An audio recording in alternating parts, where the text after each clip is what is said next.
There's no drinks for guests. All right, so we have a special guest this week. Eric and I are back with who some of you may know, Steph, Coach Steph, Stefani, Ducky, Giraffe Legs, okay, the least athletic athlete that we know. So today we brought Steph on kind of a 2-for-1 special.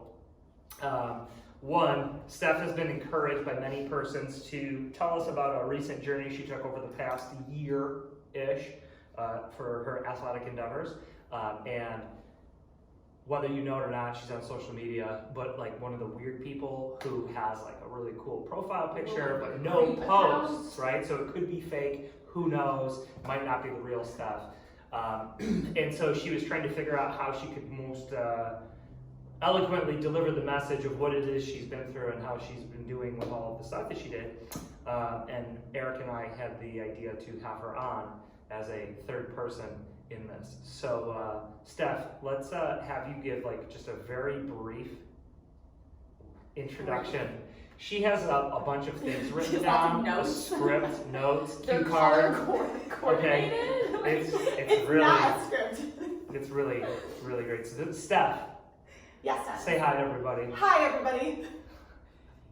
Alright, so a little background of your athletic career up to this point. Let's say, how did Steph get to the point of finding CrossFit? Oh boy, where should we start? When I was 4, just kidding. The day I was born. So I was a competitive. Outstanding in your field. I was a competitive gymnast. Growing up, from age 4 to 12 or 13. What level did you get to? Level 6. Level 6 gymnast. Yes, competing or practicing for level 8, and then had to change gyms and some stuff. And I didn't really love gymnastics the way I used to at my new gym. And I felt like my heart wasn't in it anymore. So I found diving, which it was like a little bit of gymnastics, but into water.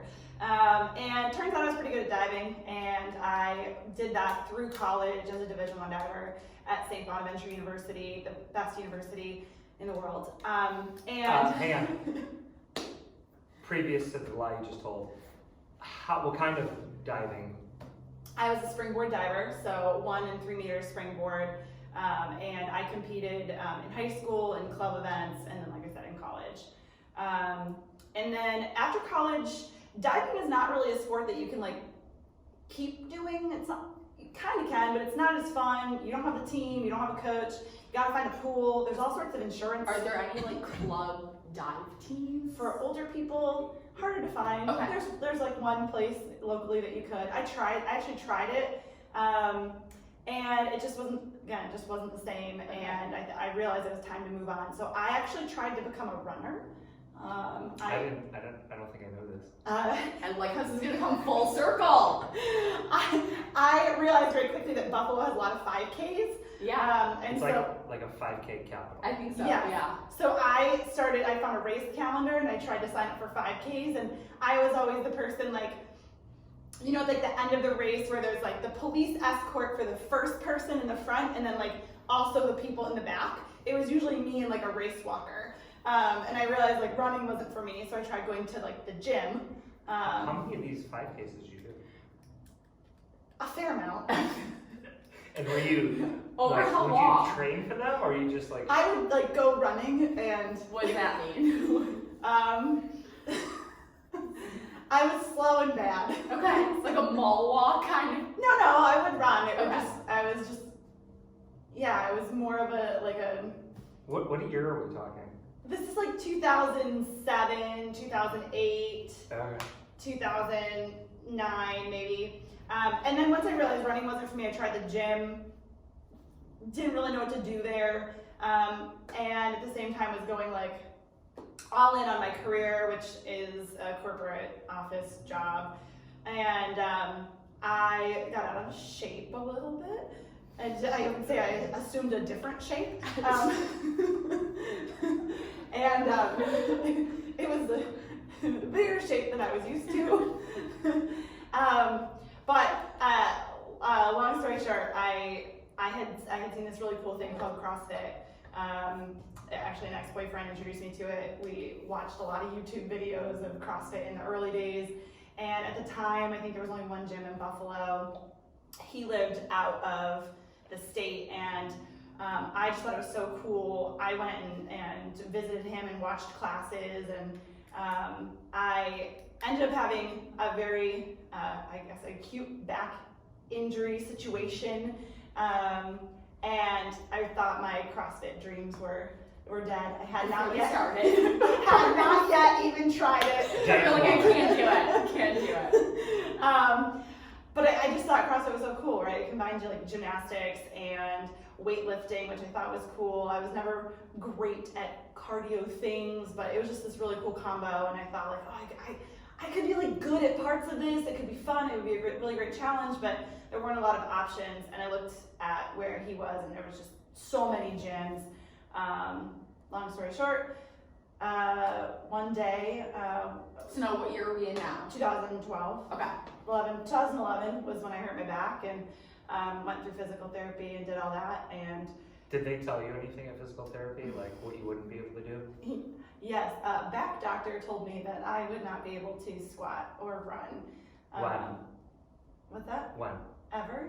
Like ever again? Yeah. Like the rest of your life you will never squat or run? Yes, and I actually tried to talk to them about CrossFit, this thing that I had seen, and I really wanted to do CrossFit. This thing I've never done before, but I want to try. I think it's for me. Yeah. I'm not sure. I'd really like to do it. And they were like, "Oh no, you're not going to lift weights. Like the situation that you've got, like you should not be lifting weights. You are not going to be doing your 5Ks ever again." Yeah. And I feel like especially in 2011, 2012, when like CrossFit's still very new and it's still very, oh my gosh, this is so dangerous. That was such a big Well, I thing. think at that time no one knew what it was. Yeah. it was still Also really that. new. So I continued physical therapy, and I was still watching my CrossFit YouTube videos, and I had asked actually as my graduation from physical therapy if I could climb the rope that they had there. I'm like, I didn't know there was a graduation. Well, it was like, you're safe to enter the world again. Okay. And, But still not do anything. right, but just like you can perform daily tasks. Okay. And so I failed miserably at climbing the rope at physical therapy, and I was like, oh, maybe CrossFit isn't for me. I don't know. But at the same time, a friend told me that, hey, there's this new CrossFit gym, and it's run by like doctors, like specifically chiropractors, like maybe that would be a good place for you to do it. And I was like, Would you want to shout out who the friend is? No. Oh, I wasn't your friend. Yeah. It's not who you think. Oh, okay. Sorry. It was my ex-boyfriend. Oh. But at the same time, a very good friend of mine also wanted to do CrossFit, if that's what you're referring to, and her name is Emily. So Yeah, okay. Because I shouted her out when I started my CrossFit journey also. Yes. Yes. So I think I actually called and was like, gave my whole life story, and Here are my 50 questions that I have. like, do you think I could do this, even though I've been told I can't, and I can't really move well? I have trouble standing up straight still. Did you talk to Christy? No, I think I actually talked to you, and and I eventually came in for a class, and you want to tell them what happened? You sat down on a milk crate and cried because you couldn't get back up. You did a workout. Remember your thoughts after this first day of meeting staff? I mean, there's many people who I still have a pretty significant CrossFit and just outside of CrossFit relationship with that I distinctly remember their first experiences in class, and I'm like, this person's never coming back. I'm like, I would love this person to come back, but I don't see how they're gonna come back. Yeah. I mean, Monty dumping a dumbbell on her face, Erin Weir, who kind of fell into a water cooler and knocked it over. Oh god. Steph crying. There's a lot of crying that happens Oh yeah. on first days. Yeah. But yeah, no, so we did basically Flight Simulator is a workout where you do unbroken double unders, but we did one with unbroken air squats. So you had to do all your spots without stopping or pausing, right? So you had to do 10, 20, 30, 40, 50, 40, 30, 20, 10. And so, Steph was doing the workout and kept not being able to keep moving throughout the movement, and so she would fail and have to start over, and ended up in a not great place and crying.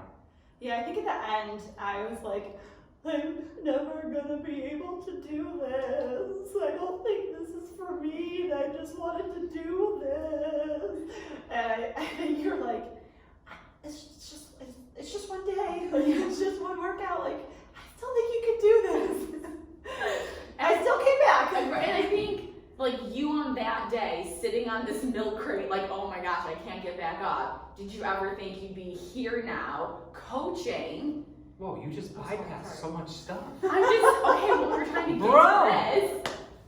Okay, everyone knows she's a coach, it's not like a secret. There might be random people who are like, I'm pretty sure you introduced her as Coach Steph. Right? But we skipped so much of the journey. Okay, what would you like to know next? What part of the journey would you Forget it. Never Coach, mind. do you ever think you'd be here? Alright guys, that's it. Thanks, see you later. No, there's so many other things to talk about. So, okay, day one, holy shit, CrossFit sucks. You're not sure if you can do No, I it. thought CrossFit was still Okay, so CrossFit's cool. awesome. You think suck, you right? Okay, clarified, sorry. So you kept coming back. I did. I think I immediately came back Okay. and did my first CrossFit competition 7 months later, 6 months later. So got stronger. Immediately, I was focused. Like, you helped me so much, and the team at the gym helped me so much. Like, regain confidence, moving properly and thoughtfully, and knowing where I was weak. And it wasn't that, yes, I had, I'll just say, like, a combination of situations in my back and hips that were not great, and they continue to be not great. We helped manage it. Help me like figure it out, know what it was, and know how to work around it and build strength around it. And that was honestly my primary focus. Like, yes, learning all the cool, sexy stuff that I did have a background that supported me doing pull-ups really quickly, or trying to do toes to bar really quickly. Like, those things came easily, but squatting was very challenging. Like, a core basic movement was really, really hard for me. And that was probably the first year of CrossFit for me. Do you think kind of coming to CrossFit with an injury helped you? I mean, because even now you're very focused on the basics, which is great, right? Like, we all should be. And do you think coming in with an injury kind of helped you do that? Or is like if you came in without an injury and you're like, squatting isn't an issue for me, would you have kind of bypassed some of that, really learn the basics, hammer this in, and then build from that? I definitely think it changed the way I approach it. If I didn't have a back injury, I probably would have found myself going too hard too early. Yeah. And I think it allows me, having the injury coming into it allowed me to like be almost crazily focused on learning why my body moves the way it does, and really being interested in like the technical aspects of moving, like what muscles are supposed to be working, when aren't certain muscles working for me, and that, like, just being really interested in that, like the physiological aspects of like how your body's meant to move and how mine actually moves. So you went into a point of where you felt confident competing within less than a year. Yeah, I mean, I was last, just so we're But clear. you already had still signed experience. up You had for it. experience with all your 5Ks and finishing last, and so. So you're But then comfortable there. eventually, I believe, I don't know how it came about. I don't remember. You became a coach, Yes, right? I had a life-changing personal experience. So you became coach, still coach today, Yeah. right? 7 years later. You joined me here at QDA, Yep. and then we had the wonderful experience of the pandemic. Yeah. Right, and I think the pandemic was a very challenging time, and maybe still a challenging time for a lot of people, right? And so it left this opportunity for a lot of introspection. Erica, you kind of revamped your weightlifting, and then Steph, you kind of took a path into a different experience, Mm-hmm. right? And what did you start with? What happened? What did I So I think like How do we get pre-pandemic, you Yeah. did an event that you had a good time with, that you were nervous about, that lasted roughly 12 hours. Oh yeah.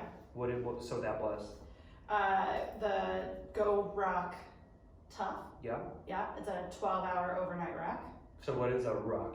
A weighted march with that particular one was with a team, Yeah. and you have obstacles and challenges, and you have a cadre who's leading you through it. Each of the challenges have time hacks, and you have to work as a team to figure out how best to complete the challenge successfully and use all of the team members, stay positive, stay engaged, and do that overnight. And you said it's a march, but there's other activities besides marching. Oh yes, yeah. Sometimes you could be running, Crawling. you could be crawling, you could be bear crawling with your bag, you could carry be. each other. We for sure carry each other. Did you guys get wet? Did you get in water? Yeah, we did. You We have had to to walk traipse through through the water. fountain, Yeah, right? traipse through a fountain. We encountered many, I'll say, individuals of the night. Okay. So you did the 12-hour one also. Mm-hmm. So you did this one too. You did and the the light. 24-hour. Mm-hmm. Okay. Just not the same weekend. Right. So I didn't do the 3, but I did the 12 and the 6 together. So you do that, Yes. and you were probably nervous going into it. Oh yeah. I was a little nervous. Partially the overnight thing, carrying the weighted ruck. Obviously being nervous, doing that for 12 hours straight. A lot of prep work to like walk around the house wearing a weighted bag for many days leading up to it. So I did that, and then I think the pandemic was a little bit after that, right? Well, yeah, but I think this was like a precursor to confidence to pursue the next challenge. Well, because then you also did the other one. Yes. So we went through the pandemic, and In the midst of the pandemic, right? yes, that's true. In the middle of that, I think I texted you this, Dennis. Like, I had a really tough time managing work from home and The gym being closed. and just everything, Life. as I think everyone did. Yeah. And I actually was. So we just talked about my whole athletic career, and I was actually the heaviest that I've ever been in my life. You were the shapest. It was definitely a different shape. In like June, July of the pandemic, and I felt like I really needed to take control. And so I talked to Dennis, and I was like, "Hey, what if I started practicing running?" And In your mind, what is practicing running? like, You don't have to answer that. Like, isn't it just running? yeah. No. Now I just picture you like in your living room, like practicing. There's like, a lot of prancing. So I started running, again, like 2 miles, 3 miles. I couldn't really run long distances. I didn't enjoy it at all. And then one of our gym members was like, "Hey, anyone want to like ruck a marathon?" And I was Which one of those two was it? Axel. It was Axel. Started. Yeah. Okay, I wasn't sure. Thank you, Shout out Axel. Don't look out for that. And I said, "Yes, me." But then I would With decide. that enthusiasm. And then I was like, "Wait, Dennis, can I ruck a marathon? Am I actually capable? I actually don't know, but I said yes." And he was like, "Yes." I'm like, "Oh, good, because I already said yes and I committed to it." So I mean, I think a group of us were all going, working towards that, and in the process, you're rucking like 8 miles, 10 miles. We did a test ruck of 12 miles just to gauge speed and pace for each individual person, and then make teams.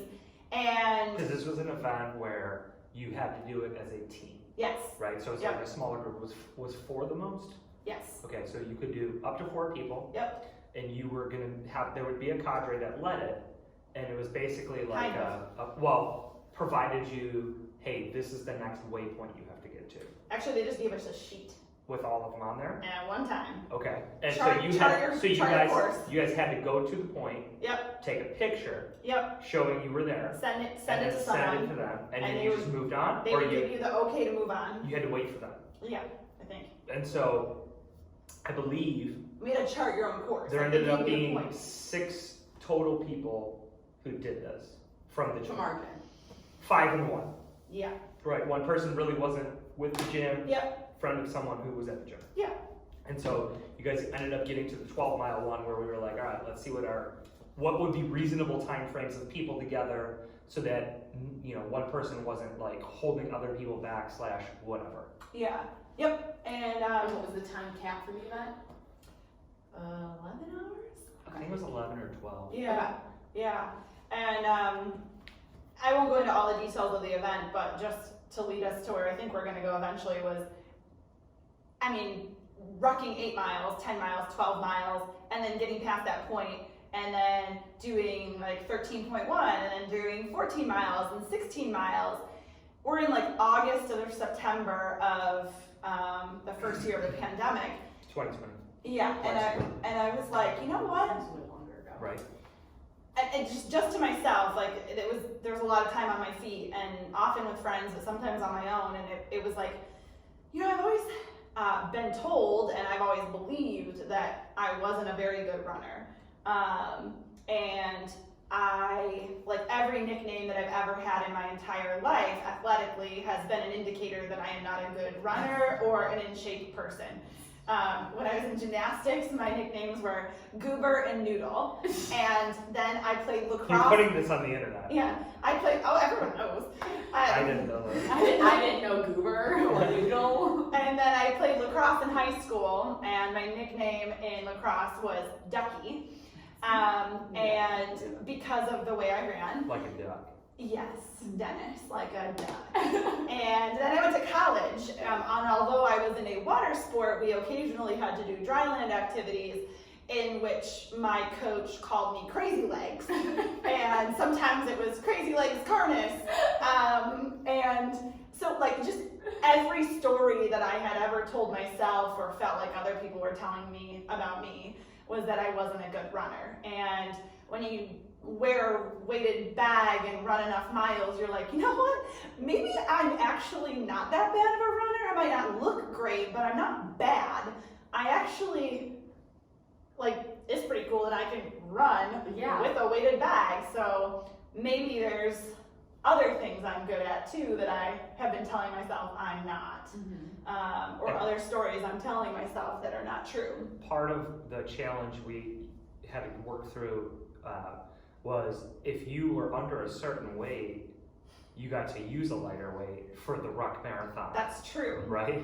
So going from my heaviest that I've ever been in my entire life in June 2020 to I would consider like a pretty lean version of myself in October of 2020. I lost a fair amount of weight very like thoughtfully and strategically, and obviously putting in a lot of miles with a weighted rucksack helps a lot.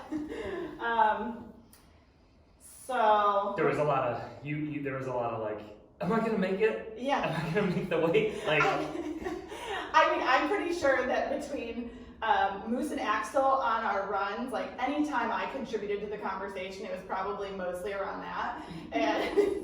And those were probably the majority of our conversations from like August to October.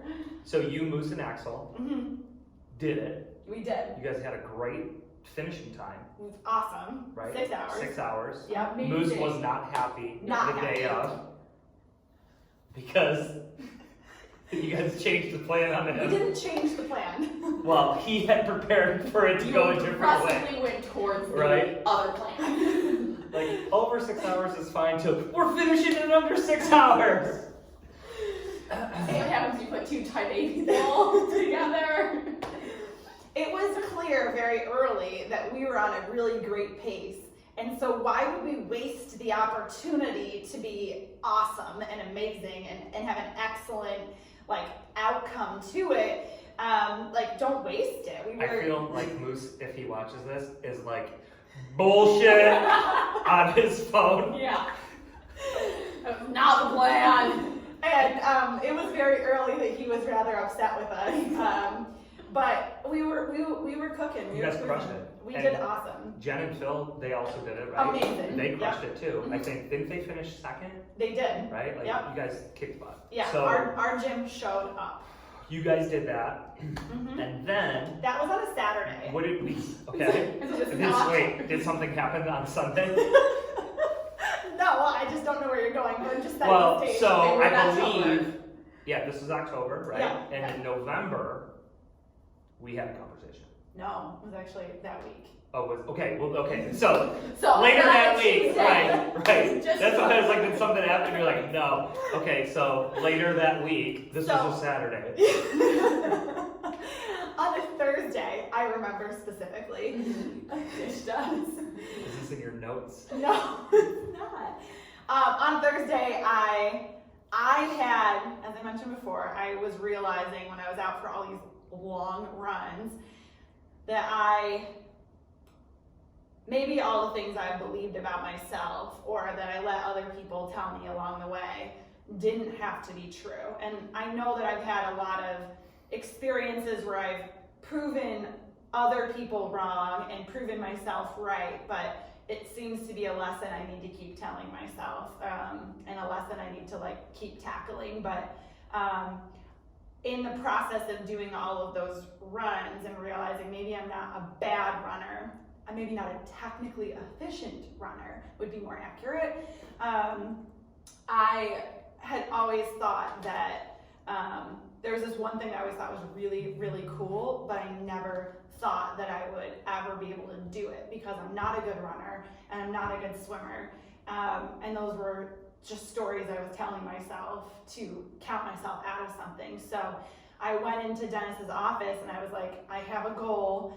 It's one of those big, hairy, audacious goals. It's absolutely insane. It's completely unrealistic and believable, but I think I'm ready to tell someone. Dennis thought that I was going to sign up for a gymnastics meet, just so we're clear. That was his guess. Okay, isn't that how we're setting this up though? I have this unrealistic goal. Well, I was doing adult gymnastics classes at the time. Okay, so please make it sound totally Yeah. unreasonable, right? But my goal was so much bigger than something like a gymnastics meet. Okay.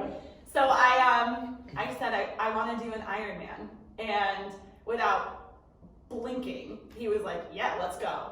And he was like, you could do that. You could do that. You could do that. You could do it now. You could definitely do this. And I'm like, I don't know. I'm not sure. Don't tell anyone. Like, I'm not sure. Yeah. For Did you fucking also, 11 when you months. said it out loud, did you like whisper it? Like, how did you actually say the word, I want to do an Ironman? I think it was like definitely nervous. Like, Yeah. I want to do an Ironman. Because it's also the first time you're saying it out loud. To anyone. Mm-hmm. To anyone. And so, What is an Ironman? it is a 2.4 mile swim in open water, a 112 mile bike, and a 26.2 mile How run. many days do you get to do that? Just one. Oh, so it's in one day. In 17 hours or less. And what's the female version? That is the version for both sexes. Oh, okay. That's a pretty arduous experience. Yeah. Right? Considering we also just said we had trouble running 5Ks. Yeah. Right? And so now we're like, oh, we're going to run a And the marathon. only marathon I'd ever done was I like to call it an adventure marathon. The where ruck one? you're rucking and Yeah. designing your own course. So let's recap this. To this point, you had a background in gymnastics Yep. that turned into collegiate diving, Yep. that turned into a different shape, where you attempted to run 5Ks, had some type of acute back injury that you were told by back doctors you would never squat or run again, to With weights. finding Yeah. a great CrossFit gym with a fantastic owner and coach that just changed your life positively for the And we kind better. of see a little bit of like a competitive CrossFit time there too. Oh yeah, Like, you can to- over There that. was a Two. time Steph was a badass CrossFitter. She still is. It's Yeah. okay. She's older now. Okay, she's a master's Different goals athlete. now. No, but so you became not only able to do those activities, but perform them at a very competitive level, Yeah. and I would argue still can. Yeah.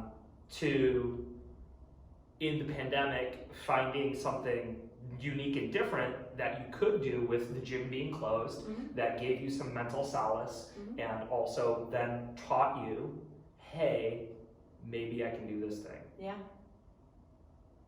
So then what did we do?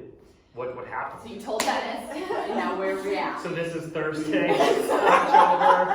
So then I mean, on Friday when I woke up. it could be a year ago today, right? It's October No, now. it was like October 20. Check your notes. I actually do have a 1 note. year. Do we want to show that off? I'm sorry, no, we can't yet. We don't know what happened. Okay. Don't bring up the puppet. What are I'm you not. doing? I say, If you pull out a puppet,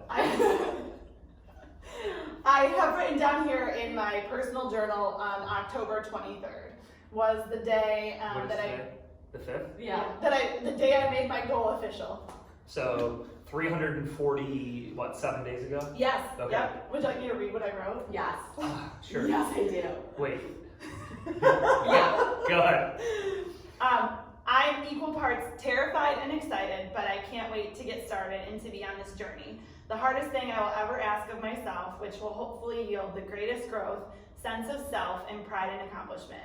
All of the training for the 26.2 Ruck Marathon was preparing me for something bigger and more demanding of myself, both physically and mentally. This will be a true test of the unknown. Love it. That was Steph my... Carnage, chapter 4, verses 10 through 13. I thought it was like a good connection. Yeah, To amazing. the Ruck Marathon. So, So. hang on.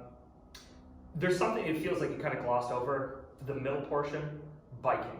Yes, that's a big part. Okay. Did you have a bike? I actually did. Different story for another time. I rode it a fair amount that summer because my car got flooded. Also another story for another So time. I did have a bike, Pandemic. but I did have a bike, but it was certainly not the bike that you want to spend 112 miles on. And now up to this point, have you like done any bike races? Oh, What's the most no, you no, no. biked? No. Like, Have where? you clipped into a bike not supported? No. Okay. I would say my bike riding was casual city riding. I love. Very like Dorothy and Toto. Yeah, no basket. Yeah. But, No dog. Okay. Yes. So I guess, yeah. So what were What the was the plan? steps here? Yeah. Well, I thought I would share a little bit about so yes, Ironman is we're obviously talking a lot about the physical side of it, but Ironman is way more than a physical journey. It is a mental journey, an emotional journey. It is a very personal journey. And I knew that it was going to take a level of commitment, not that I've never had before, but I'm in a different place than I've ever been in my life before. Career-wise, coaching, trying to pursue something really crazy. We're in the middle of a pandemic. I'm working from home. There's so many different And that factors. also though is part of the reason you had the opportunity to do it. I think that if the pandemic didn't happen, we never would have tried crossing this bridge. I think it would have been near impossible. I don't think you would have thought you could have done it because of the time Yeah. requirement, Yeah. because of work. And also you may not have done that Ruck Marathon, Right. which also kind of led to you It is a thinking this. Perfect storm. Can I ask why we went from right to Ironman and maybe not a triathlon or something all right, let me get my feet wet with this, because we went very just let's just do it. Yeah. Going all in. So a couple things. One, a fun fact, is that in my adult life, I have tried to set a goal every year for myself, and I try to do it around my birthday. I don't necessarily set it a year in advance, but I always try sometime around my birthday to do something that is almost like a celebration of fitness and health, and that I can do these things. And I think I've been doing this since 2009. It's not always perfectly planned. In 2009 I ran a 5K, okay? And some of them were inconsequential, in 2000, but then others were big. 2012 I ran a half marathon with Em and my best friend from growing up, Betsy. It I'm puked at the end of that. She did. Really? Yeah, I think she threw up in her mouth's mouth. I cut my leg on my shorts. Oh. Like it was. What? Like abrasion? Yes, but like to the fact there was like blood was dripping down my leg. Yeah. And I was like, I will never run another marathon. I did CrossFit competitions like on or around my birthday. The 12-hour Go Ruck Tough was the day before my birthday. The Ruck Marathon was like around my birthday. So like I always like to have something that is an opportunity to stretch myself and do something special that is an acknowledgement that I can. Okay. Second thing is I'd never swam open water. No, I've never ridden a bike for sport. But I felt confident that if I had tried a little bit, I could do a short triathlon. Like I knew I needed a big goal. I knew I needed something that was, I knew I needed to grow. Okay. And it was You felt this is gonna force me to grow more than the triathlon would. a smaller triathlon. Yeah. She just did finish a marathon, right? Yeah. So there's the sprint distance, Olympic distance, half and full. Yeah. And so really, not trying to speak for Steph, half or full were really the only options of this is bigger. Then I did a full marathon. And those are all wearing a ruck. Ironman levels? No. Okay. So what they are is just different. It's like saying a full marathon, a half marathon, a 10K, 5K, just as an example. They're all runs, they're all triathlons, but the only thing that there's a half Ironman and a full Ironman. Okay. And everything else is shorter distance. Yeah. Okay. And so I think after having her done that ruck marathon, which in my opinion is, I would call it an ultra because it's more than just a marathon. Yeah, Right? You're it's doing a a weighted weighted marathon. marathon, I know it's yeah. not more distance and it won't fit necessarily the technical definition of an ultra, which is anything over a marathon, but like it's more weighted. than just doing a Yeah. marathon, right? So really the only two options were a half and a full. And the cool thing is when you train for a full, you should do a half as training. So Maybe more than once. So I had to check both those off my list by setting a really scary goal. And yes, I know, as someone said earlier, I did not talk about this goal. I didn't share this goal with everybody. I was, threatened under penalty of death. It's just also very hard to keep a secret because everyone's like, she's training for something. What Where's is it? Steph? I was like, I I don't don't know what she's doing. Okay, well, she's swimming. I see she's swimming. Oh, okay, yeah. I don't know why. So what did we do next? I think you and I talked a little bit, picked out a race that I was going to do, so I had a date. But the thing I was going to share, I won't read everything on here, but this is not a script, by the way. I wrote this on October 22nd, 2020, the day before. The day before the journal article. The day before I What shared is it with this? Dennis. Oh. Dennis has never seen this before. I don't know what this is. I was listening to a lot of like podcasts and like things about like growth mindset and setting goals that are big enough and it like the whole psychology behind setting goals. So I wrote this out for myself to test out like whether or not I was still excited about the goal, was going to stay committed to it, and what would it mean for me to tackle it. So I borrowing this from Ben Bergeron, but he has something called WHOOPIE, WHOOPIE. There's the wishing and the hoping. There's the outcome you expect, the obstacles you're going to face, the identity that you're going to tie to the goal, and the execution of it.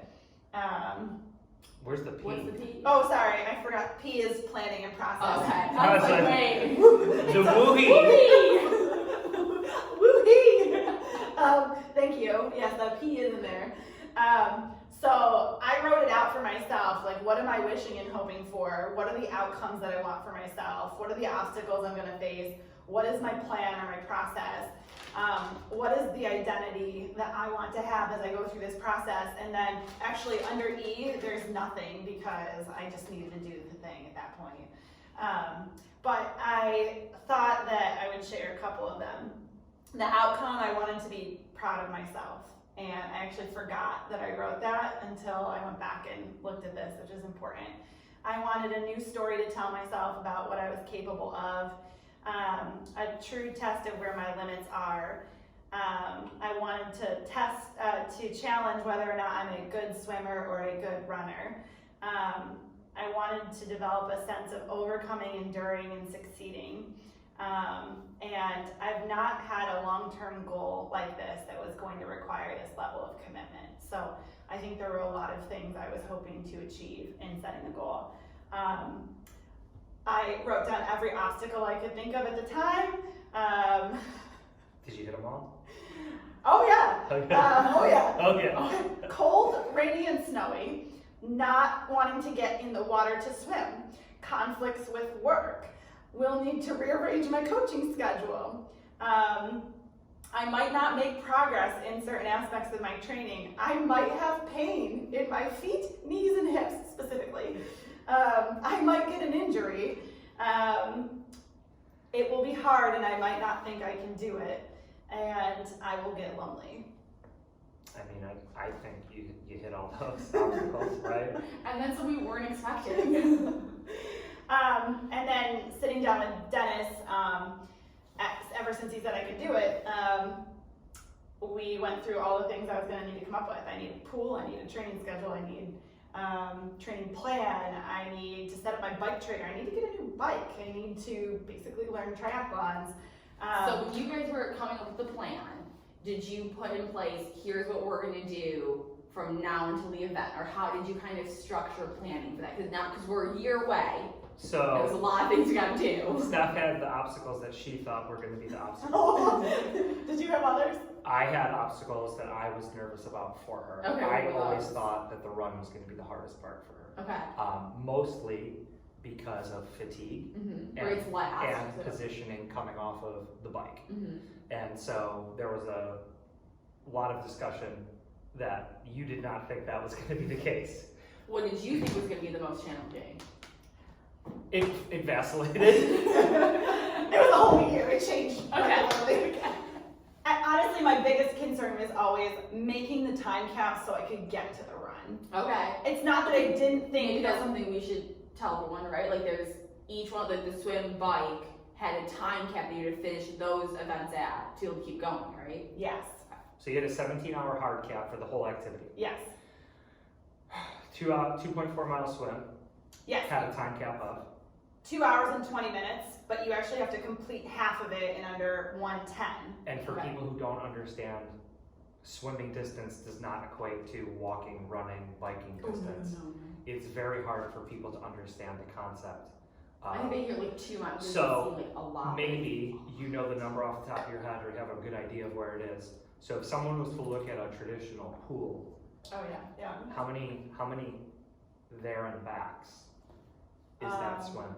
I actually don't know off the top of my head. Okay, So, 1,600 yards is a mile. 1780, yeah. Okay, and then a pool is typically 25 yards. 25 yards. So 50 is it there and back. Yeah. Like, So close. 300-ish, 300 plus laps. That's not right. No, Don't we get a calculator? 1780 is a mile Yeah, I think so. times 2.4 1780 times 2.4. divided by 50. 85. 85. Sorry, There you 85. go. I was gonna say 80 sounded right to me. And you don't get to push off.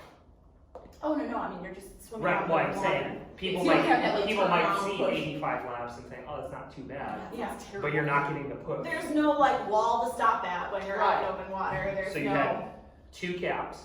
Yep. So there. half the swim 110, full swim 220, and then you have to exit the water and go through a transition. A typical transition time would ideally be less than 10 minutes, and then. You're changing clothes to go to the next activity. Oh yeah, you're taking a wetsuit off, getting goggles and cap off, and then getting cycling gear on, helmet, glasses, and there's certain rules in triathlon, like certain things you can and cannot do, like you can't touch your bike until your helmet is on and clipped, like Oh. there's a lot of Procedural. yeah, parts to it. So then you get on the bike. Yep. And How then many time hacks are there on that? Is it 5? I think there were, no, I think it was 3. You had to reach mile 64 by a certain time, you had to reach mile 100, and then the final one is you have to complete the bike under a certain time period such that your swim, first transition, and bike are all done. I think it's in under 10 hours, 10 and a half hours, And 10 these and a are half hours. reasonable time expectations for someone to continue to then finish under the hard 17. Yes, and then of course the run has multiple time caps I as think well. there was 8 or 9. There was a lot. There was a lot of checkpoints. So overall, like, you know, you have 17 hours, but you have to make each individual event or sport the time caps for that, and then as they build, you have more time, but you also have to meet kind of cumulative checkpoints. Right, you have accumulating fatigue to match that. Yes. So going into the training, my thought was we need to just build up your base. We need to get used to volume and see how your body adapts to and handles that, right? And so the pool situation was weird because things re-shut down again, Yes, they did. right? But that pool that I went to remained open, but we were unsure. Yeah. Did you end up borrowing the skier? No, But that was that was my possible. backup. That was our a plan backup, B. Yeah. Yeah. And then you were biking Inside inside, on 3rd floor apartment, and then the my runs. poor neighbors. They're not gonna watch this, unless you share it with them. She sent it to all of them. And then the runs, hmm I wanted you outside as much as possible. And I ran outside all the way until the beginning of January, or like end of December, beginning of January. There was some sketch stuff happening in Elmwood Village, Yeah, there was like a midday stabbing of random people, and I was scared to and run then by you myself. freaked out. Yeah, naturally. But luckily the gym reopened. Yes. The gyms reopened by that time. And I was able to run on treadmills, I think for about a month and a half, and Yeah. then like late February, I was back outside. And then during that time, right, so we would do like a month at a time. Okay. And we would also discuss, hey, here's how I'm feeling, my back's doing this, blah, blah, blah, whatever, right? Like anything that came up, we would discuss. And so now how many days a week are you training? November, December was really just building a base. So I think in that time frame, we were doing triathlon specific work like 5 days a week. And I was doing CrossFit still like 4 days a week probably at that time. Ish, yeah. Yeah. And then how long was each training session? much shorter at that Okay. time. I mean, I think at the time it was like crazy to me that I was gonna ride my bike for an hour and a half. Okay. And I remember one of the big hurdles was doing a quarter try, Yes, oh yeah. right? So a quarter try. That's when we found out that that heel of the bread is not called. bread skin.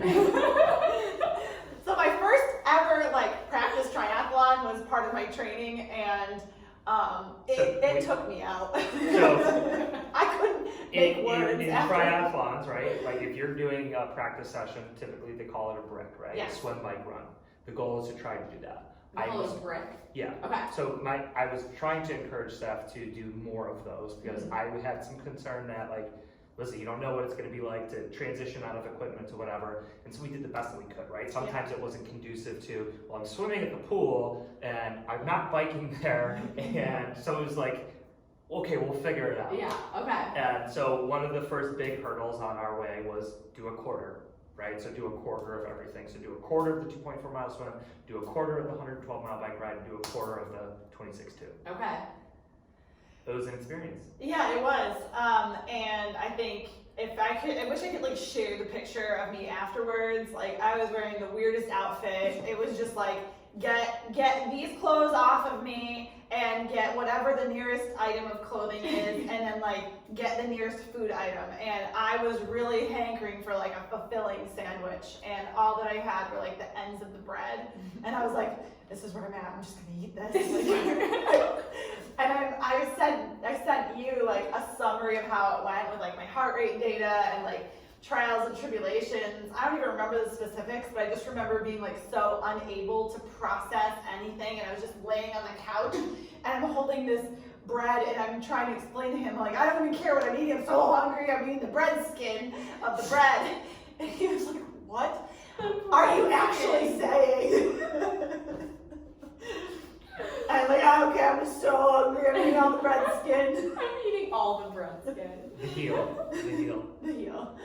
But honestly, I had so much fun doing that because it was such a challenge.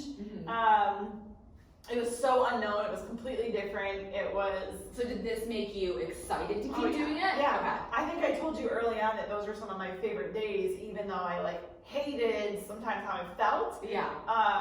It felt like I had it was purposeful. Like I was getting closer. And their accomplishments along the way, right? They're stepping stones. Oh yeah. You got some feedback from people who I would say are more seasoned in the triathlon world, telling you what about this journey you were attempting?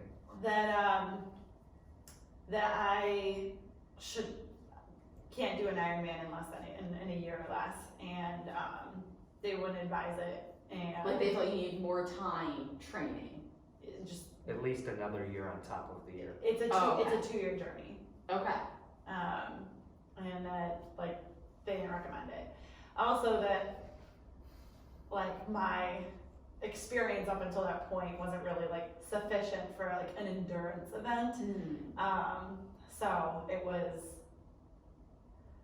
that actually stayed with me for a long time. Stay with you in, did it make you question what you were Yes. doing? Or did Yeah. it make you like, I want to prove them wrong? No, it like chipped away at my confidence in this. Okay. I felt the second one exclusively. Yeah, I right, was that's- like, we're gonna show them. we're Okay. doing this. It's like, This full is steam ahead. definitely happening now. You cannot back out. Yeah, I don't work, like the way my mind works, it's not like, you can't do that, and I'm like, watch me, I sure can. Yeah. Like, that's Oh, not, so I'm a little like, oh, can I not then? no, I'm probably more of like I think I can. But then There it might be just some goes truth in what they said, there might be something there, I don't know if it's applicable to me, I don't know if I should assume that. And now, where in your training journey did you get this feedback? Like how? The first week, like after I already signed up. Okay. Yeah. I already paid for the event, and it's expensive. So we're doing it. It's happening.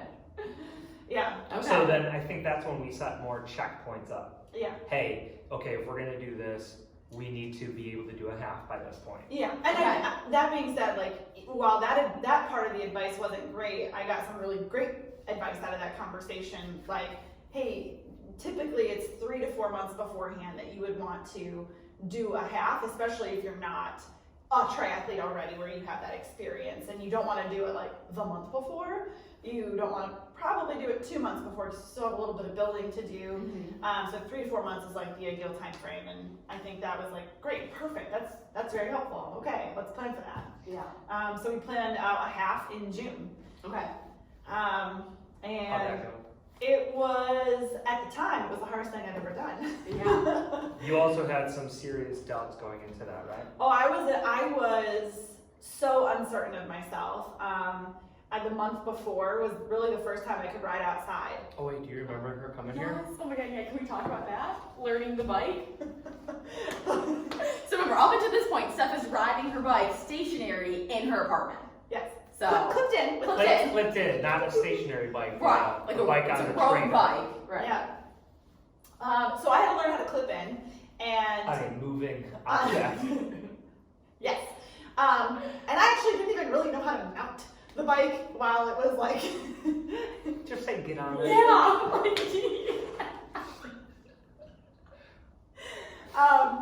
But I really didn't know, but with some help from my friend who was like, you can definitely do this, just go out in the grass and try it. So I went to the park and got in some grass, clipped in, and like immediately fell over and it was like, it's like high goose season, and so I was just like in a smear of like goose poop. Oh god. And so I tried one more time. Pooping on this Not journey the only also. poop stuff. No.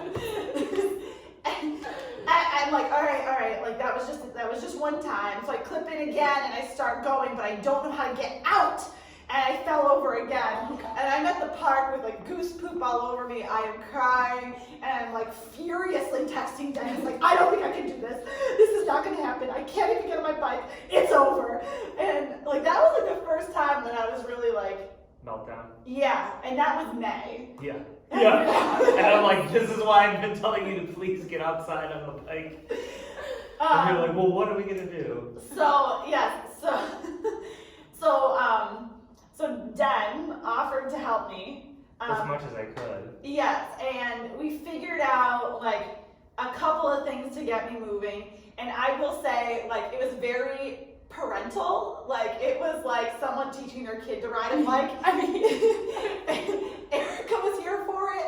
Like, she brought her bike to the gym. Was I wearing my helmet? Oh, yeah. Yeah. Yeah. Wore my helmet, clipped in, and he would hold the bike while I like got on it, and then we would just practice like unclipping. So as I'm going slowly, and he's holding the bike like next to me, he's like, okay, start unclipping your foot.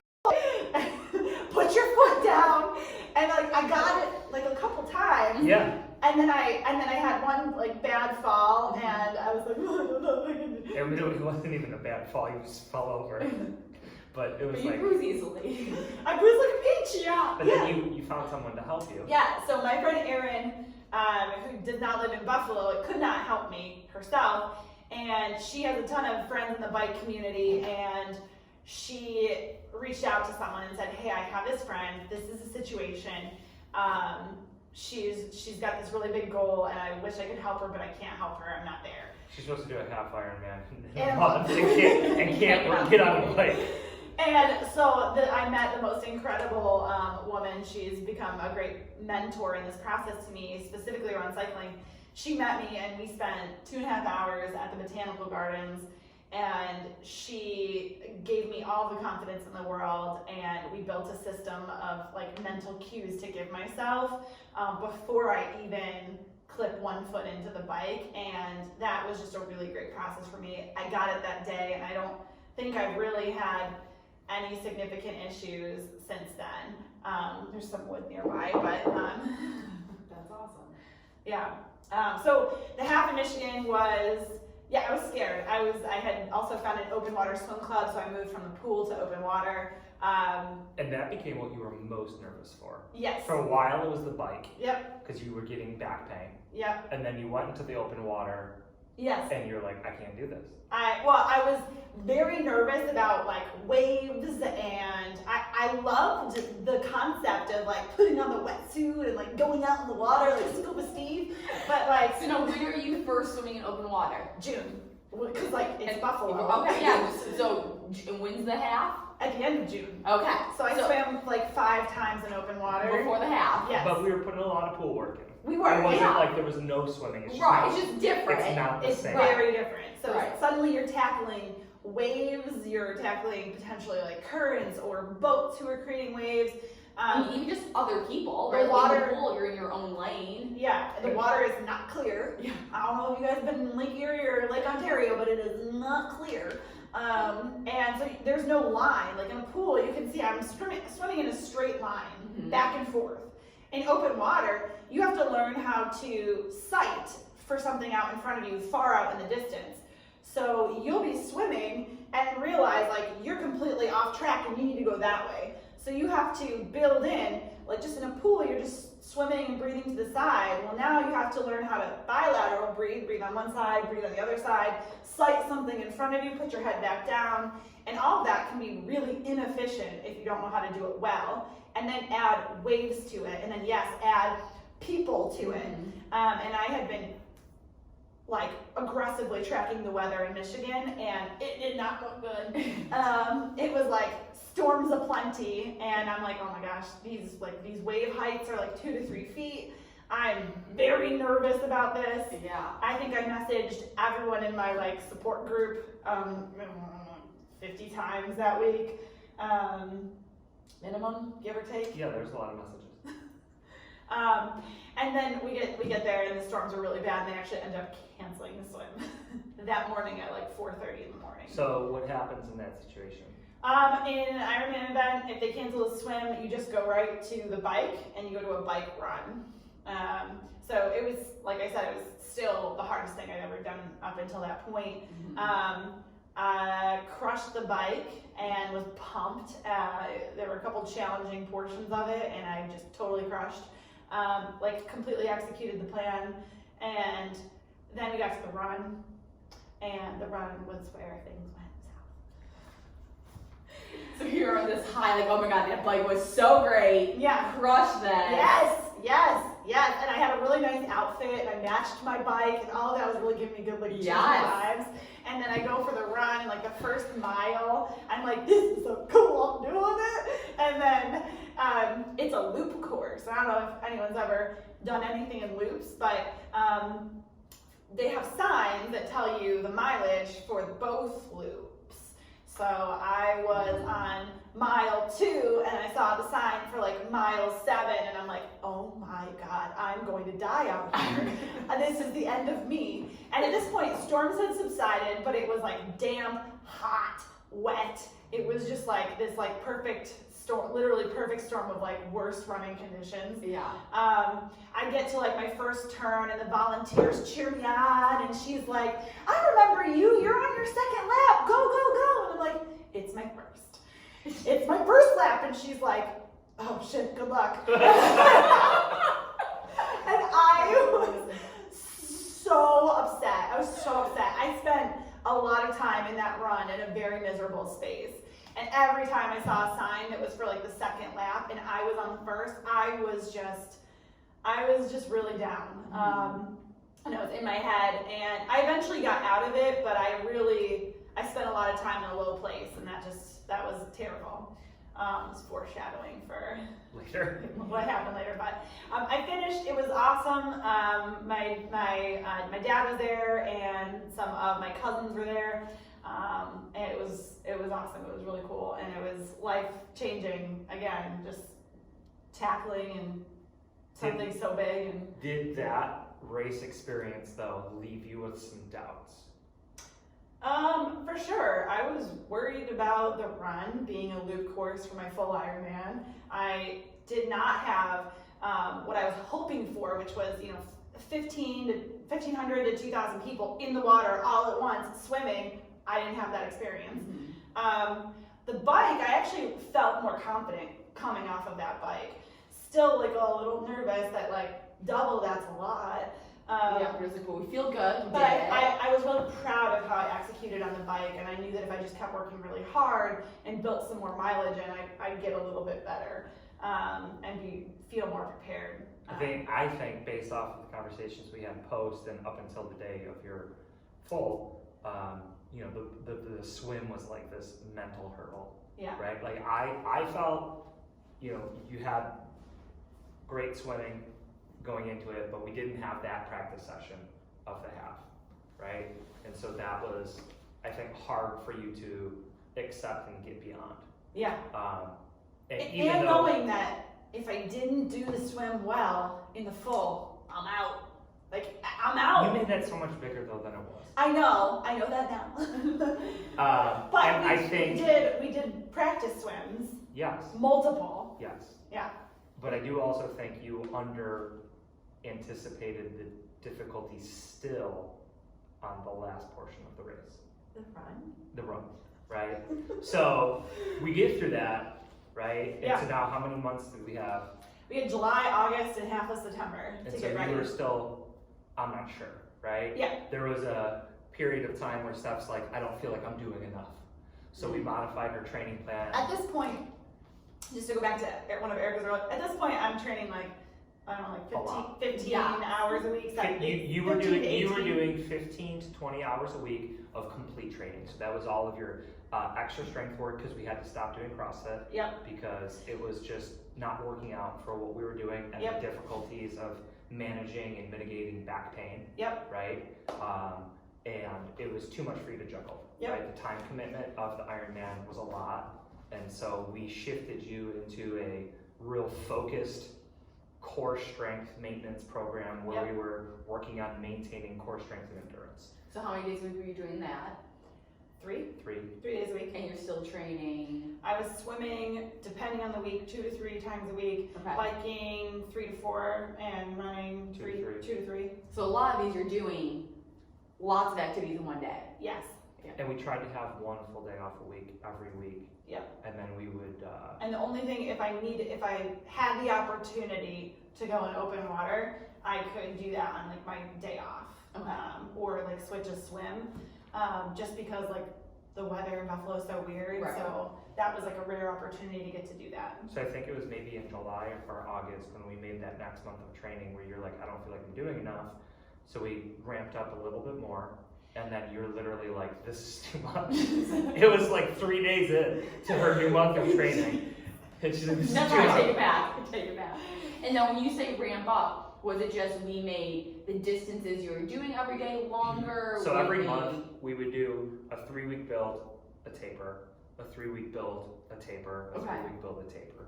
And so I had a lot of confidence in Steph's abilities and everything that she was doing and the time hacks that she was making and all of that. And so I felt like it was kind of a necessity to give her a practice run. Mhm. And so we got to the point where I said, hey dude, you're gonna fucking do a full Ironman, but we're gonna do it over 3 days. And Yeah. so we picked a Friday, Saturday, Sunday, and it's like, you're gonna do swim on Friday, you're gonna bike 100 plus miles on Saturday. It was the weekend of Ride for Roswell, so when was that? Yeah, you did. Middle of August, yeah. Yeah. And then you're gonna run marathon on Sunday. Now, did you do the swim by yourself? Did you do it with your swim club? It was supposed to be with my swim pod, but it didn't work out. So I had to swim alone, and I did it in a pool for this test. But then later we actually did a full 2.4 in the open water, so I could get like really check that box. Yeah. Okay. But yeah, I did a pool swim, and that should have been my first indicator that I was going to be okay with the time constraint. I think I did it in 1 hour and 25 in the pool. And then did the Ride for Roswell the next day, which is 100 miles. So it was my first century ride.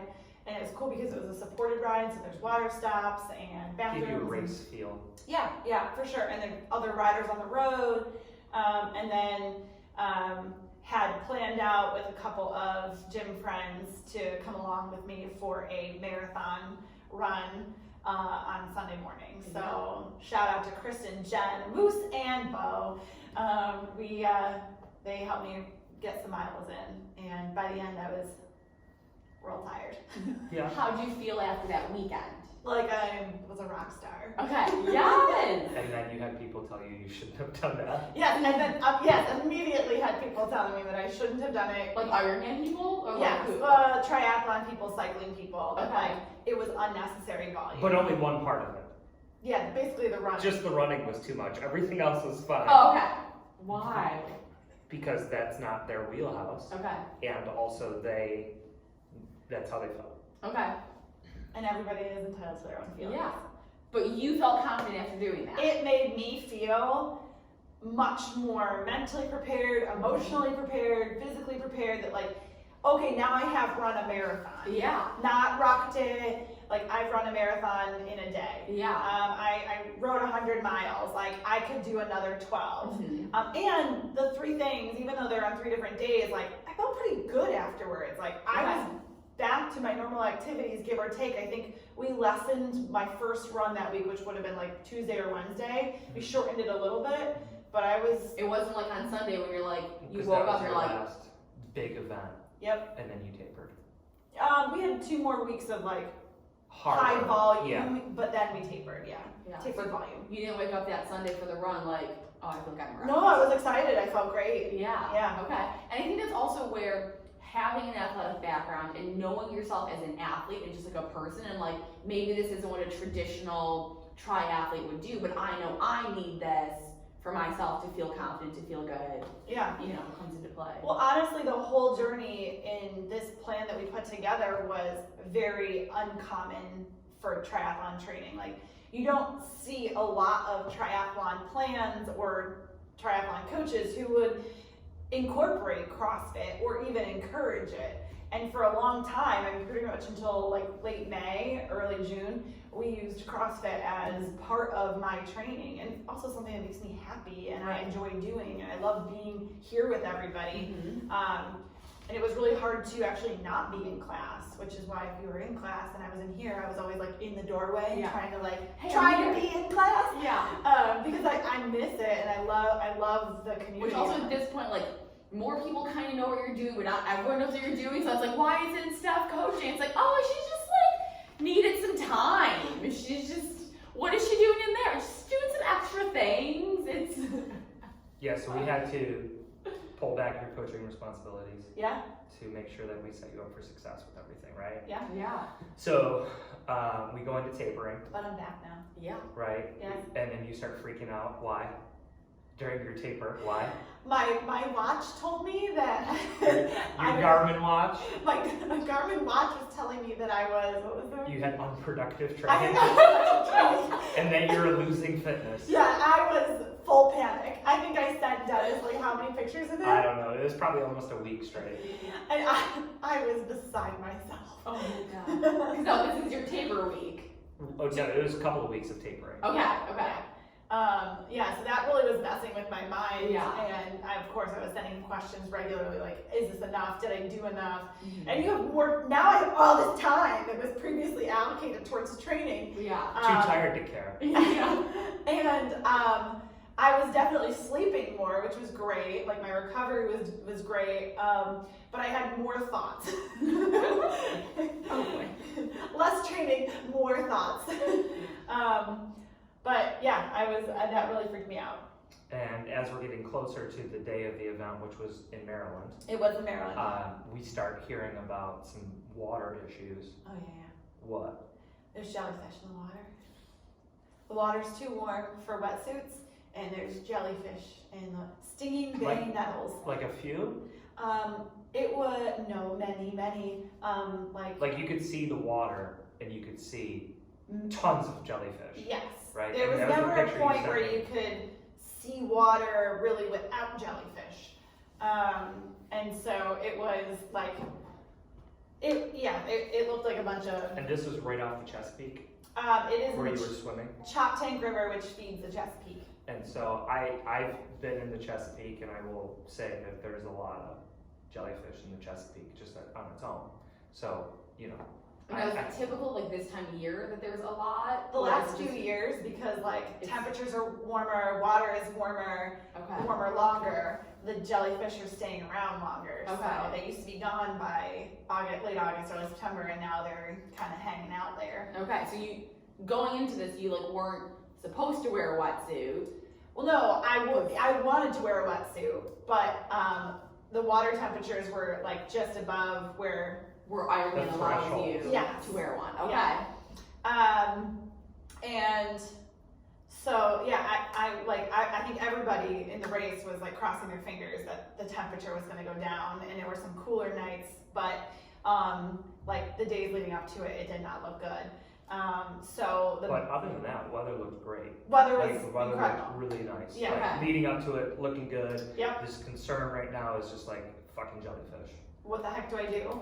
And I don't, like, for those that don't know me very well, I have a lot of like sensitivities. So I That's am one way to put it. Yeah. I am allergic to like bee stings and bug bites and things. I swell a lot. And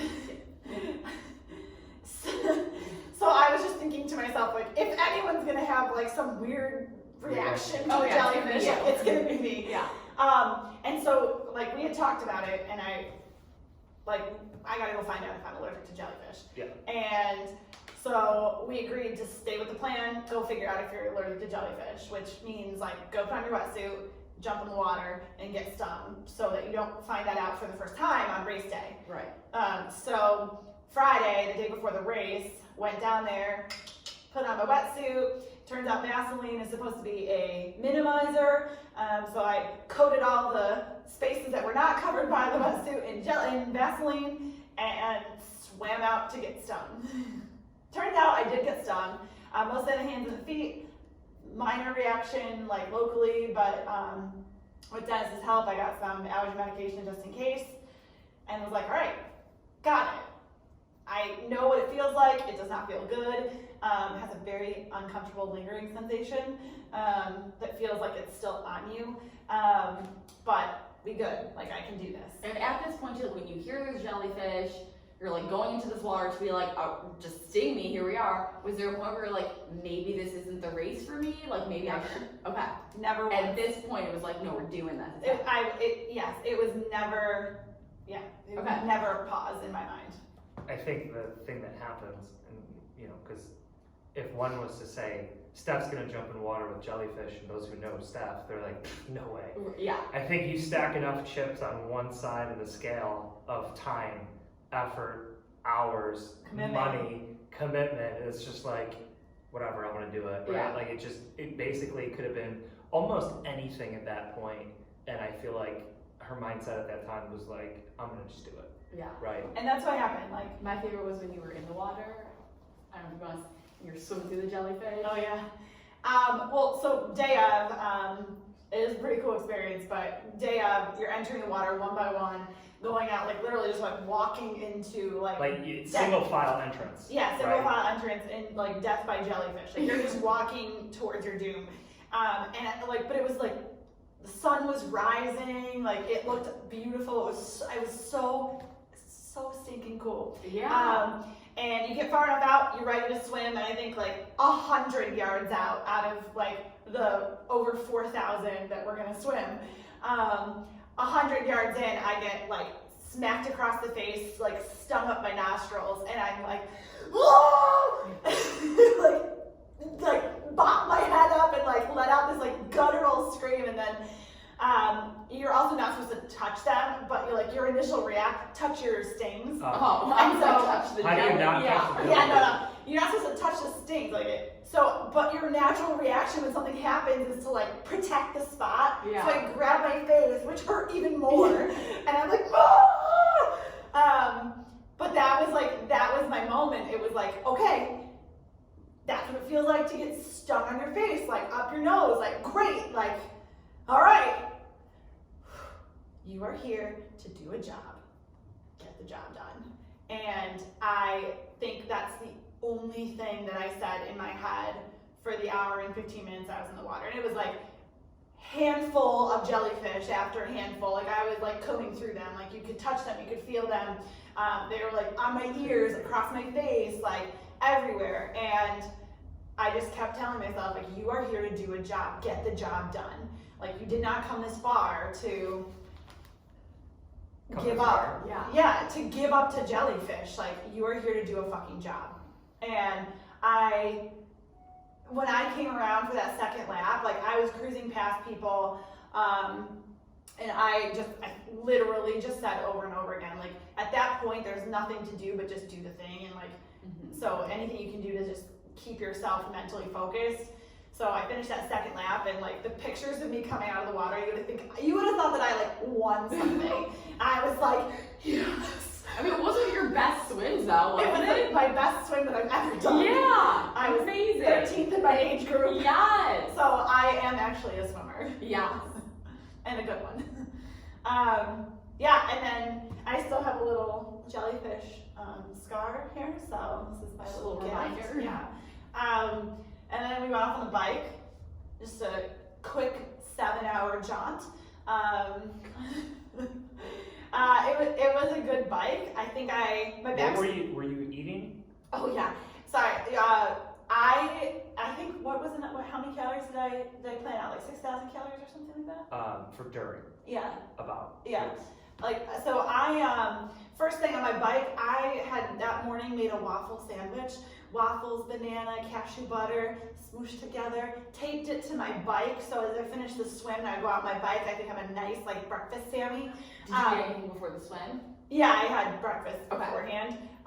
But people are passing me as I'm like in my bike and eating my sandwich, and they're like, "Oh, got yourself a sandwich there," like making fun of me, and I'm like, but I'm not gonna be hungry later. Yeah. I'm gonna have a lot of calories, so I just stuck to my nutrition plan, stuck to my hydration plan, and it was a great bike. It was a great day for the bike. We were biking around a wildlife refugee, and it was refuge. That's what it's called. Yeah. Like, I don't think you were biking around a refugee. A wildlife refuge. Yes, Yeah. that's what I was biking around. So it was beautiful. My back started hurting at like mile 45. On the bike. Yeah. Out of 112. Yeah, but it was one of those things that was like, there's nothing you can do, right? You were out here. And I had written myself, a little note of inspirational quotes if I ever. Is that the note? This is the note. Laminated. Laminated. It taped to her bike. It was taped to my bike. With the sandwich. With my sandwich. Also, I had all of the time caps for everything taped to my bike, so if I panicked at any point, I could like quickly look and make sure I was doing okay. Yeah. But I wrote myself a little note, and this stayed with me from bike and then into the run. But these were like my anchor phrases to remind myself like what I was doing and why I was here, and so this would pretty much be. I thought about a lot of things in that 7 hours. It's a long time. It's a long time, but these were my Are you gonna share them? Yeah, I can. Okay. Yeah. Or we could just keep talking about them, and you look at I have them, these and phrases. we don't have them. Zoom in. So this one has been my like phrase all year. Your playing small does not serve the world, which is an excerpt from Our Deepest Fear from Marianne Williamson. And that one particular line just like stuck with me, and it really, I feel like, embodied this whole journey. Like this was a big journey and this was a big endeavor, and I can't shrink ever in it. And then everyone wants to be great until it's time to do what greatness requires. That was number 2. And then the other 2 were really more like prevalent for me internally on the run, but who are you? Why are you here? And what are you going to do? And my professional mentor uses those, shared those with me, but also Dennis shared those with me. So it's great that like something I was anchoring on in my day-to-day career became also something that was really important to me on this journey and like on that day. Because of course, like you're gonna come up with something where at that point you're like, why am I doing this? But surprisingly, it actually didn't happen for me. No. I never questioned it. A lot of people have said like, at what point did you say like, why am I doing this? It never happened. I think at that point you were like excited, like determined of like, oh, I'm doing it. Like it's happening, it's here. Yeah. We're finishing this. Oh yeah. Yeah. It was after I finished the swim and like the first hour into the bike, I'm like, oh. Now I know why Dennis said my goal of just finishing was not enough. Like I'm actually gonna do good. I'm gonna do good. I'm gonna do it. What was the last one? Relentless forward movement. So at no point was there a choice to. So you're munching on the bike, Oh yeah, snacks, drinks, having. back pain around mile 45. Yep. And I honestly just powered through. Surprisingly, the lingering pain from the bike was actually not even in my back. Once I was off the bike, I was good. The most uncomfortable area is the part that sits on the seat. Okay. Yep. Got it? Yeah. Just like sitting on the seat was uncomfortable. Sugar booty. That's the worst part. But I don't know, I cruised into transition, got ready for the run. Like the bike was almost like inconsequential. It was just there. It was just there. It was, like I said, I thought about a lot of things, and one of my friends was like, if you were thinking about all these things, you probably could have worked harder. Maybe true to that, but, and I got ready for the run. I felt like excited, good, generally happy for the run, like off the bike. And how long did the bike take you? This one was an hour 15. And then 6:58, which was also like a PR for me for the bike. That's awesome. And so I went out for the run, and 3.5 loop course. So we're back to the loop run. We'll do a Foreshadowing. Triple and a half. Yeah. So, like Dennis said, practicing the bricks in my training was so important because coming off of 7 hours of cycling and then trying to use your legs to like run is more like a limping gallop at times. So awkward feeling. It is the weirdest. Your legs don't even feel like they're yours. They feel heavy but also light. They just don't even feel like they belong to you. And I knew that like the first 4 to 5 miles were going to be tough, but if you remember, one of the things was I wanted to be proud of myself, and I didn't even remember that I wrote that down. But I told Dennis, it was like a couple days before I left, that like the words proud and courage were really sticking with me, and he was like, cool, write them on your hands or your arms or something. So that morning I wrote proud on one arm and courage on the other. Proud because I feel like so many people in my life, and thank you all, like were saying like they were proud of me for everything I was doing and for the commitment I made and how dedicated I was, how much work I put in. Like there's so much to be proud of, and everyone was encouraging me to be proud of myself. Everyone was expressing pride in me and the work I was doing and the journey that I was taking. But like this was actually not about like anybody else, and it was all about being proud of myself and like being like absolutely, confidently, completely proud of myself.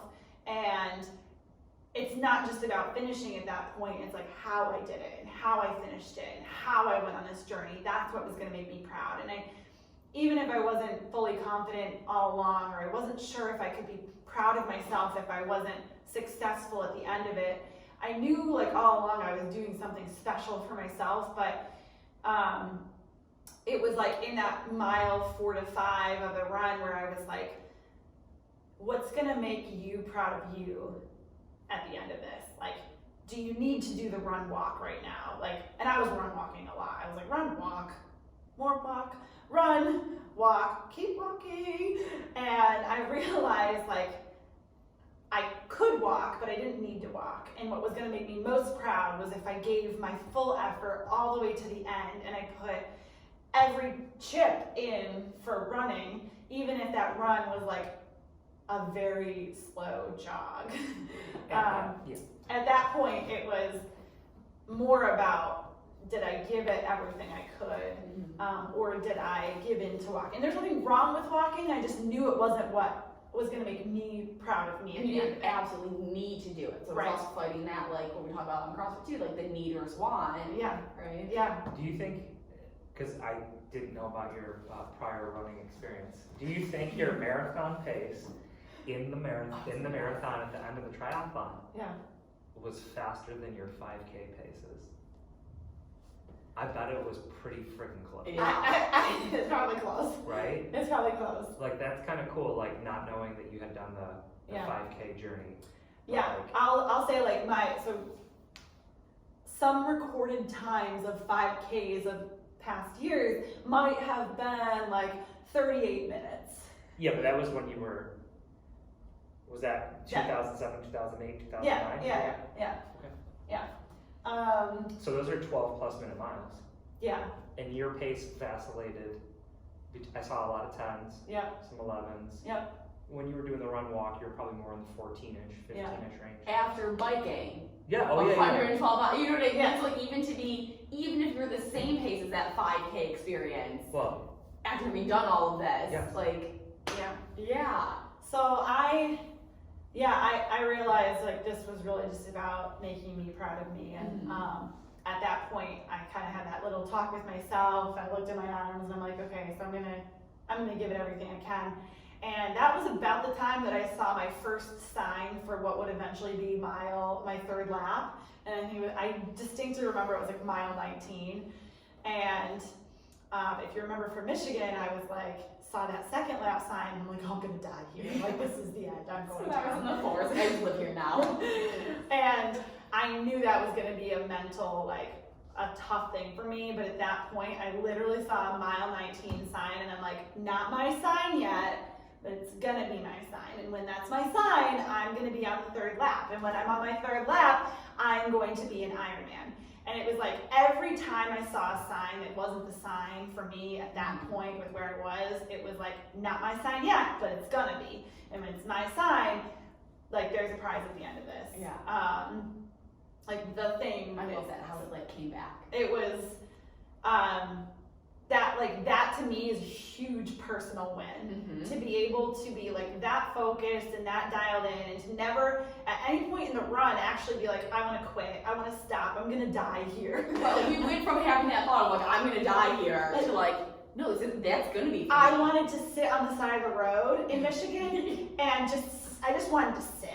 Yeah. And I wanted to fake an injury. I wanted to be done. I was pouring ice down my shirt. I couldn't cool down. I was miserable. Mm-hmm. And to be able to be in a doubly challenging event and at the end of it be like, not for me yet, but it's gonna be, because I am choosing to do the thing that's gonna make me proud of me. And when I do that, it yields all these like good things after it, right? Like, so, I don't know, you wanna skip right to the end? I mean, is there any other That was pertinent running information? that's pretty much it. Yeah, let's skip to the Yeah, end. so, 11 months. I think I did the math. Well, hang on. What happened? I'm gonna tell you. Passed the end. No, I'm 11 getting to months. this. 11 months of training. Uh-huh. I think I did like 500 plus miles of running. At least. I did 150,000-ish yards of swimming, about 2,800 or 2,800 miles biking over 11 months, and the final part of the course, like all of that time, all of the effort, you come down this cobblestone road, and there's this long finisher's chute. It's very official. Like there's lots of people who work who are like checking tags and making sure you're an athlete. And there's someone right at the end of the finisher's chute, and you are at this point where it's like so close to finishing the thing, and they're checking your number. I was number 411. He was like, Stephanie, are you ready to find your finish line? And I just immediately start crying. And I'm like running down the whole finisher's chute, like down this red carpet, literally sobbing, crying. And the announcer is like, Stephanie Garnis, you are an Ironman. I throw my arms up and I'm still crying. And then he finishes with, it's okay, you can cry, you're done now. But it was the most incredible, like magical experience. Not just that day, but like the whole thing. Mm-hmm. I think I'm a different person because of it. What was your first thing you ate afterwards? Well, I tried to eat the food that was available to us, chicken broth and some tacos, but I could barely muster a couple spoonfuls of rice at the time. I went downhill very quickly. But then we went to Wendy's and I got a Frosty, a double bacon cheeseburger, and a fry, and it was everything. You didn't say how long it took you to finish. Oh, 14 hours, 20 minutes. And what was the full cap? 17 hours. That you were really worried you would not make it on. That's correct. Yeah. And That's you had correct. 2 hours and 40 minutes. Yeah, You could have took a good nap. that would have been neat. Probably would not have been helpful. Yeah. So, what would you say was the most important thing you learned from this journey?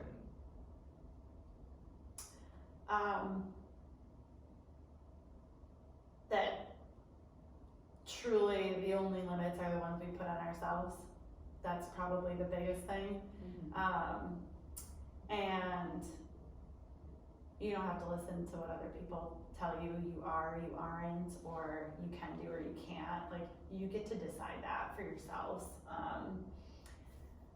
I think I let a lot of beliefs of other people influence how I thought about myself, both as an athlete and what I'm capable of, and that's not up to them. It's up to me. It's cool. Yeah, I love that. And so what are our thoughts now after doing an Ironman? It was still the most magical and incredible thing, and I think I can do it faster. Okay, so like, is this a thing we would do again, or is it like, no, we did that, we're done? No, now you're gonna be like, oh yeah. Uh-huh. Go ahead. Go ahead. Yeah, I'm gonna do another one. Oh, she said it out loud. I'm gonna do another one. Yeah. Yes. Okay. And I'm gonna do some halves. Okay. It's honestly, it's so much fun, and it's just, I actually really like swimming too. Okay. Yeah. I had never swum like an intentional lap before. So, Even though you were a diver. yeah, I mean, Well, get back to the diving board. I was buoyant. But yeah, I'd love to do another one. Any other questions for Steph? I don't think so. I think we covered it all. Well, Steph, thank you for being our first Oh, guest. did you want to show your bag? Oh. Okay. The medal, sure, but not the bag. Oh. You don't have that. You didn't bring it? Oh, I brought my medal. Oh, okay. Why are you wearing it? Yeah. Boom. So excited. It's official. So yeah, Steph, thank you for being on with us. Yes. I hope your story is wildly inspiring to people. In that, regardless of where they're at currently, there is a lot of room for them to do big things, right? And that was part of the reason I've been encouraging you to share your story, not just if and when you finished it, but along the way. So yeah, thank you very much. Yeah. Yeah. Thanks for giving me a chance to share, and hopefully you guys stayed on for that whole thing. Yeah. All right. Good? Yeah. All right. We'll see you next week. That was long. Yikes.